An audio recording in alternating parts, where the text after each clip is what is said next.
And I use a principle, which is an ancient principle that I would encourage you all to think about.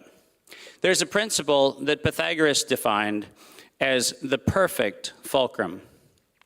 The perfect fulcrum in Pythagoras' definition was actually derived from another inspiration that he had, which was the Archimedean solid. And the Archimedean solid was a crystal form that if you put it at the appropriate place in a lever system, no matter where the force was applied on that lever system, the next tipping point that would be affected by any movement of any power or any force in the system would actually tip in a salutary direction.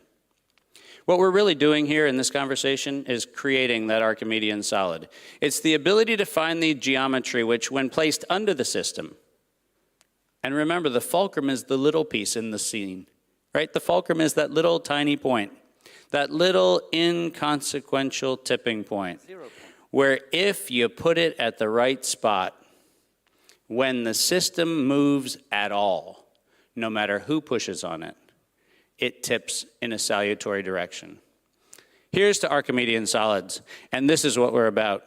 It's about making sure that we're underneath the system so that the system, when anybody moves it, anybody pushes on it, anybody tips it, tips towards humanity. Thank you. Bravo, well stated.